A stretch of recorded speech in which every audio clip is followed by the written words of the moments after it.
Seja bem-vindo então, agora sim, ao 13º programa do Ponto Final aqui na sua TV Domingo. Quer dizer que estamos numa altura de número, segundo dizem, das armas. Os temas de hoje não têm azar nenhum. Zé Ferreira já me cheira realmente ao pé de si a Manjerico. Estamos no São João, em Braga, e ainda bem que assim seja, que este tempo se mantenha e que os negócios sejam bons para todos aqueles que estão entre nós, nomeadamente os vendedores, e o comércio também precisa bem destas alturas para sobreviver. Quem realmente não veio com grandes novidades foi hoje o relatório apresentado pela OCDE, e começamos já no tema nacional, nomeadamente com a notícia que a economia não está a subir, o que já não é novidade nenhuma neste momento, mas um fenómeno que está acontecendo neste momento é a saída de imigrantes, não como antes, para a França, Suíça, Luxemburgo, Alemanha, mas sim para a África, Estados Unidos da América e Companhia Limitada, neste caso. Exato, muito boa tarde. Este relatório é um relatório interessante e merece ser lido com alguma atenção. A par de um outro relatório, que também, feito pelo FMI, em que, de uma forma pública e pela primeira vez, admitia que a receita e o calendário que o FMI, digamos assim, implementou na Grécia, que foi um erro. O FMI veio reconhecer que as medidas de austeridade impostas à Grécia foram um erro, com as consequências que todos nós e toda a Europa se observou. Relativamente a Portugal, há já aqui alguma polémica, concretamente se a Troika deveria ou não incluir o FMI também. Esta questão foi levantada pelo Presidente da República no discurso no Parlamento Europeu. E, de facto, numa abordagem mais aprofundada, poder-se-á constatar que, de facto, o FMI não tem muita razão de ser estar a integrar a Troika e estar a integrar, digamos, esta Troika que, de uma forma, com calendários que ela própria também reconhece que não sabe se são os melhores, ajudar economicamente estes países. Isto porquê? Porque o FMI teve sempre uma vocação mais internacional, mais global, mais, digamos, planetária, e aquilo que seria normal era que os países europeus fossem fundamentalmente ajudados pelo Banco Central Europeu, pelas instituições europeias e pelos governos europeus. Ao meter aqui a Troika, abriu-se algum precedente relativamente àquilo que se pode também designar pelos interesses económicos dos Estados Unidos e do FMI. Isso é uma questão que está, digamos assim, em evidência, cada vez mais vai estar mais evidente, e isso também não deixa de ser alheio, o resultado destas políticas da Troika também não deixam de estar, digamos, relacionadas com a situação interna de Portugal. Aquilo que o relatório da OCDE nos vem dizer é que cada vez os portugueses estão a emigrar mais, e cada vez estão a fazê-los para países não tradicionais, por onde era, em termos históricos, ou por onde era, digamos, o horizonte da imigração em Portugal. A Europa está toda estragada, como é que as pessoas vão? A questão de fundo é precisamente essa, quer dizer, é que a Europa, há países europeus que já fecharam a imigração, há países europeus que se preparam inclusivamente para não renovar os contratos a muitos imigrantes, portugueses ou não portugueses. Expulsá-los, neste caso. Inclusivamente expulsá-los. E, portanto, Portugal, como sempre foi um país de tradição, digamos, emigrante, ao longo dos séculos, vê-se agora confrontado com uma situação que é, no espaço europeu, praticamente não há lugar para os portugueses. E então, o que é que os portugueses fazem? Rumam a outros destinos, rumam para os Estados Unidos, para o Canadá, para a América do Sul, para os países lusófonos e até para países árabes. É sabido e é consabido que algumas empresas na área da aviação e não só venham a Portugal recrutar aeromoças, chamemos-lhe assim, para fazerem parte dos seus quadros da aviação desses países. Estamos a voltar novamente ao tempo de ir para Angola trabalhar. Estamos a voltar a um tempo que, se os portugueses e se os telespectadores se derem conta disso e se pensarem um bocado ou se pararem um pouco para pensar, estamos a chegar a um ponto de eventualmente não retorno, porque Portugal, como já aqui se disse, estão a correr neste momento. Portugal é o país com a taxa de natalidade mais baixa da Europa e um dos mais baixos do mundo. A mortalidade está a aumentar, sobretudo nas camadas com mais idade. Portugal está-se a ver livre dos melhores quadros formados por universidades portuguesas, pagos com dinheiros portugueses para exercerem a sua atividade em Portugal, mas neste caso está-se a ver livre destes quadros que estão a roubar a países estrangeiros. E, portanto, este paradigma que está em mudança poderá ter, a médio prazo, consequências imprevisíveis em Portugal, a todos os níveis. A todos os níveis. Hoje, quem circula ou quem viaja ou quem passeia pelas nossas cidades vê, digamos, ou assiste de uma forma acentuada a uma desertificação das mesmas e vê que cada vez mais o fluxo de migração para esses países é maior. Portanto, isto vai ter reflexo em tudo. Reflexos no consumo, na economia, nas eleições locais e nacionais. Não é? E, portanto, esta situação é uma situação que preocupa. Alguns índices que já a semana passada referenciámos aqui, recebemos a visita de Dilma Rousseff, que trouxe uma comitiva bastante interessante de empresários brasileiros, penso que cerca de 180 ou 200, vieram com propósitos para investir em Portugal, vieram com propósitos para comprar empresas portuguesas. Este figurino não está muito esclarecido, não se sabe se o investimento, se estas opções são mais na área do investimento ou também são na área da mão de obra, não é? Mas o que é certo é que esta realidade é uma realidade que preocupa e cada vez mais vai preocupar, porque Portugal é um país muito limitado em área geográfica, é também limitado em quadros e em técnicos, e, portanto, e para além de tudo isto, temos, digamos, os índices de natalidade que são muito baixos. Como é que se pode compensar isto? Só com o recurso à imigração. Muito rapidamente, uma pincelada muito rápida para irmos entrar já no outro assunto. É uma Europa que foi desenhada ou foi idealizada de uma forma e que está a ser trabalhada de outra? É uma Europa gasta que já não vale a pena apostar? Eu penso que é uma Europa com figurino gasto. E é uma Europa com figurino que não o conseguiu implementar na totalidade. Porque a Europa tinha propósitos muitíssimo bons, tinha horizontes nobres ao nível da realização do conjunto, porque é preciso não esquecer que um dos grandes objetivos da Europa era unir do Atlântico aos Montes Urais, à Rússia, não é? Isto ainda numa altura em que a Rússia não existia como Rússia, mas sim como União Soviética. E, a partir daí, se o projeto foi muito bonito e foi muito bem pensado por grandes pensadores, o que é certo é que no terreno as coisas não evoluíram assim. Criou-se, ficámos por uma moeda única apenas. A Europa hoje reduz-se ao euro, porque de resto as fronteiras continuam a ser as mesmas, como seriam em qualquer circunstância, mas não houve mais nada, não se formalizaram, não se, digamos assim, consolidaram, nem uniformizaram políticas que eram fundamentais. A partir do momento em que se criou o euro, fazia todo sentido criar-se o resto, o conjunto. Políticas fiscais comuns, políticas na área da saúde, na defesa, em todos os setores.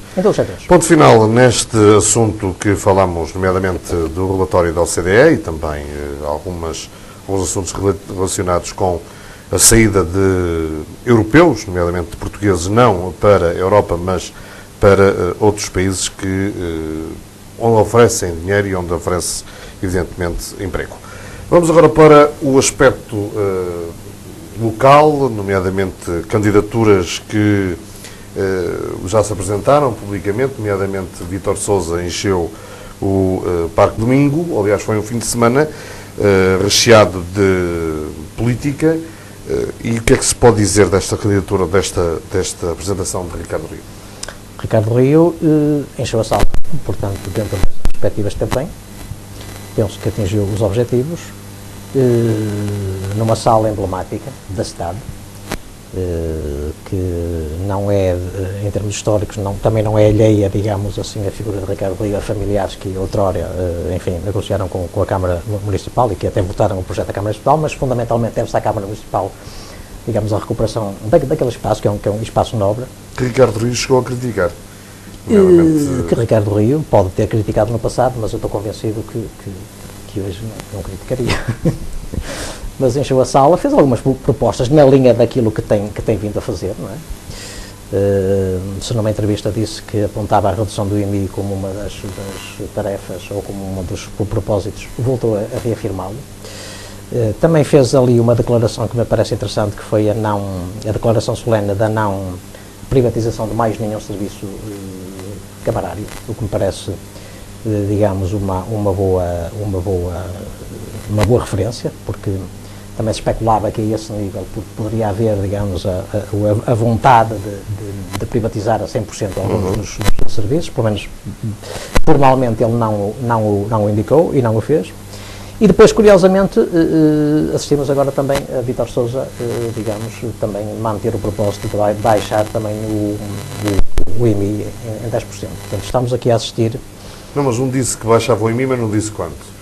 Vítor Sousa disse agora que baixava de 10% e Ricardo Rio veio agora propor, para pôr em Assembleia Municipal, também os 10%. Afinal, parece que dá uma sensação que alguém anda a reboque de alguém, neste caso. Pois, nós já referimos aqui em tempos que esta campanha tem sido uma campanha muito taticista, não é? Portanto, dá um bocado a ideia, pelo menos para já, e é provável que daqui para a frente isso não se verifique, porque foram fixadas a data das eleições. 29 de setembro. 29 de setembro, e, portanto, os partidos vão ter que arrepiar caminho, vão ter que apresentar as candidaturas, vão ter que apresentar os programas eleitorais, e a partir daí vamos saber preto no branco o que é que cada um propõe, para que não se assista um bocado a este jogo que temos estado a assistir, porque um diz, o outro vai atrás, o outro diz que desce, o outro diz que desce com 10, o outro pode ser com 11 ou com 9. Não ficou pelos 10 também. E andamos assim, não é? Agora, sem sombra de dúvidas, que foi uma apresentação, que Ricardo Rio teve na linha das outras que já tinham sido apresentadas. São dois grandes candidatos e dois fortes candidatos que vai dar que falar até dia 29 de setembro. Eu penso que vai dar que falar. Até por várias razões, porque, embora os estudos de opinião valham o que valham, não são científicos, digamos aqui um impacto técnico, portanto, quer uma, quer outra candidatura vão ter mesmo que soar as estupinhas, como em portuguesmente falando se comenta, para convencer o eleitorado, para convencer os indecisos, para... Uma coisa é certa, José Ferreira, é que ninguém pode prometer aquilo que não pode oferecer, porque os dois estão lá dentro. Um é vereador que está no poder, neste caso, o Vítor Sousa, e Ricardo Rio sabe muito bem como é que está a Câmara e sabe muito bem o que é que se pode fazer ou não na Câmara, não é? Eu penso que... Portanto, todas as apostas ou todas as promessas que sejam feitas vão ter que ter muito cuidado no futuro. Eu penso que o bom senso recomendará que assim seja, porque o tempo de se fazer política com a mentira já não leva a lado nenhum. E também fazer campanha e fazer propostas fazer campanha com propostas irrealistas também já ninguém, digamos, hoje, enfim, com o pleno uso das suas faculdades, também vai atrás. A política hoje é feita de um conjunto de outros instrumentos que não era até aqui. Hoje temos redes sociais, temos informação online, temos informação... Portanto, o desempenho político é muito inscrito é muito esmiuçado e, portanto, as pessoas estão naturalmente atentas a isso. Ora bem, vamos muito rapidamente, não sei se quer falar mais alguma coisa acerca desta candidatura do Ricardo, dessa apresentação. Não, vamos muito rapidamente, também já falámos, tínhamos outros temas que era o IBI, portanto, andamos aqui nos 10, pode ser que agora alguém apareça a oferecer 11 ou 12, assim seja. Bom para os bracadeiros. Assim seja, puder ser. Mas desde que seja real era bom. Muito rapidamente, a apresentação, e não vamos, e peço imensa desculpa aos apoiantes de Ricardo Rio, e também peço desculpa à candidatura de Ricardo Rio, mas até o momento não foi feita, entre aspas, nenhuma apresentação como foi no passado fim de semana dos candidatos às juntas, nomeadamente da Zona Urbana, por parte da candidatura Vencer Braga 2013 ou Braga Vencer 2013, isto de Vítor Sousa. Portanto, vou aqui só vamos falar nas candidaturas que foram apresentadas por parte de Vítor Sousa, porque até o momento, e repito, não foram publicamente apresentadas as candidaturas por parte do Juntos por Braga. E, portanto, por isso mesmo, não poderemos falar de que vamos falar neste momento. Fica aqui uma chamada de atenção para a candidatura de Ricardo Rio, que é necessário dar a conhecer esses candidatos, para que, está bem que já têm mandado algumas notícias para os jornais, mas é necessário fazer uma coisa em grande para que o povo saiba em quem é que vai votar. Muito rapidamente, uma pincelada muito rápida dos candidatos que viu para juntas de freguesia urbanas, mas que são juntas de freguesia de peso, nomeadamente São Vítor, São Vicente, não digo São João de Souto, porque é uma freguesia, mesmo agora junta, não é tão grande como as outras duas, e penso que foram essas. Foram 4. E também... São Lázaro, Massiminos... Portanto, a freguesia de Massiminos, Seio de Cividade, 4 candidatos. O que é que se pode dizer destes 4 candidatos? Não vamos perguntar o que é que eles podem fazer. Do que viu, o que é que se pode esperar destes 4 candidatos? São candidaturas novas, todas elas novas, portanto, são candidaturas que são candidatos que se submetem a votos pela primeira vez. Alguns com um perfil, aliás, todos eles com um perfil diferente entre si, obviamente. São candidaturas que são fortes, naturalmente, que são fortes, são candidaturas que assumiram o propósito de vencer. Se o vão conseguir ou não sei, não é? Mas, independentemente das candidaturas, nós temos sempre que ver, temos que olhar um pouco também para a sociologia. E a sociologia de São Lázaro e São Vítor, São Lázaro mais remota, São Vítor mais recente, é uma sociologia que tem dado, particularmente São Lázaro, a vitória quase que exclusivamente ao PSD, praticamente após o 25 de abril, salvo com uma exceção do Partido Socialista. E o que é que isto pode significar? Pode significar que, independentemente do candidato, o PSD continuar a ganhar aquela junta. São Vítor já não tenho tanta certeza, porque São Vítor foi durante algumas décadas governadas pelo Partido Socialista, com a saída do presidente que foi António Almeida, depois entrou o Jorge Braga, perde-se ali um bocado a maioria absoluta, ou aliás perdeu-se ali a maioria absoluta, e depois, digamos, na eleição seguinte perdeu-se a junta de freguesia para Firmino Marques. Firmino Marques que fez um desempenho, um bom desempenho, dito pelas pessoas de lá, de São Vítor, e que foi também consolidando a diferença de votos entre o PSD, ou entre a coligação e o PS. Portanto, estamos aqui perante duas freguesias que são duas freguesias onde a sociologia pode pesar. E se pesar, as candidaturas do Partido Socialista serão relativamente enfraquecidas ou terão, de alguma maneira, fragilizadas. Isto independentemente do valor do candidato. Na freguesia de São Vicente e de Massimino, a situação já é diferente. O Partido Socialista em São Vicente perdeu as eleições com uma margem muitíssimo pequena. Salvo por 87, 89 votos. Então, teoricamente, o Partido Socialista está em posição de a recuperar. O candidato de São Vicente é um candidato que tem alguma ousadia, que tem vontade. É uma pessoa que também está bem posicionada no meio, é uma pessoa conhecida. Portanto, esse horizonte não está do todo, está perfeitamente ao alcance do Partido Socialista obter essa junta. Massiminos, também estou convencido, pelas mesmas razões que o Luís Pedroso pode ganhar a junta de freguesia de Massiminos. É um homem que já está lá também. É um homem que já lá está, é um homem que também é conhecido, fez algum trabalho positivo. A 2 Oitias, queria ter aqui a grande novidade, mas vamos guardar para 2 Oitias. Penso que António José Seco Magalhães vai finalmente botar a boca no microfone e vai dizer a toda a gente que é candidato mesmo para a Câmara. E se assim for, alguém que se cuide, porque se um vai para a Câmara vai abanar com a estrutura de alguém e o outro na junta... Nós neste momento estamos em presença de duas candidaturas independentes.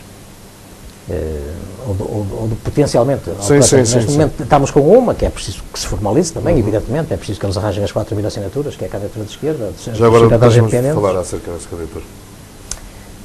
Portanto, é preciso que se concretize, e se concretizar é uma candidatura que não tenho dúvidas nenhumas que vai fazer alguma moça ao Partido Socialista, sejamos claros. A Seca de Magalhães pode fazê-la também à coligação. Estamos aqui perante, digamos, duas candidaturas. Os fiéis da balança neste caso. Estamos aqui perante duas candidaturas que podem, não vou dizer que são determinantes para digamos, para um cenário muito mais positivo ou muito mais negativo, mas vão pesar. Vão pesar. E, aliás, a candidatura dos cidadãos independentes por Braga já tem mandado, digamos assim, já tem feito pública, digamos, opinião de que pretende ser uma candidatura para discutir a fundo as questões. Acerca das propostas que eles têm apresentado? Têm apresentado, fundamentalmente, esta candidatura está a começar por juntar as propostas ao historial, coisa que todas as outras não estão a fazer. Enquanto a candidatura de Juntos por Braga ou a candidatura de Vencer 2013 estão a fazer propostas concretas com base numa premissa, que é a premissa da vitória, a candidatura de independentes não está a começar por aí, está a começar por fazer, digamos assim, a fazer opinião, está a começar por fazer história. Porque é que se chegou até aqui? Porque é que não se chegou? quais são os problemas de que Braga enferma, porque é que os enferma, porque é que estamos a passar hipoteticamente por esta situação, e portanto está a fazer, digamos, um levantamento de um historial político que as outras não estão. Já deu para perceber que é uma candidatura forte na argumentação. Depois em votos será naturalmente teremos aí um outro horizonte, provavelmente não será tão, ou será menos, ou será mais expressiva, não sei. Mas é uma candidatura forte, é uma candidatura que temos, enquanto cidadãos, temos todos que observar, porque estou convencido que vão lançar propostas. Olhar nos olhos da candidatura, porque vai ser uma que vai dar que falar. Estou convencido que vai dar que falar, e até pela natureza das pessoas que lá estão, são pessoas que não são pessoas de segundo plano, são todas pessoas de primeiro plano, algumas inclusivamente já pertenceram ao Partido Socialista.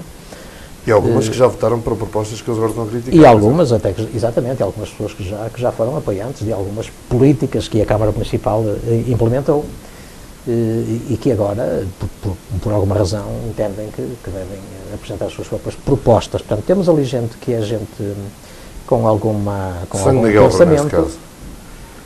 Tem os novos e também tem as pessoas de idade. Portanto, é uma candidatura onde se vê muita juventude, com sangue na guerra, como costuma dizer, mas há outros também ali, pesos pesados, que conseguem...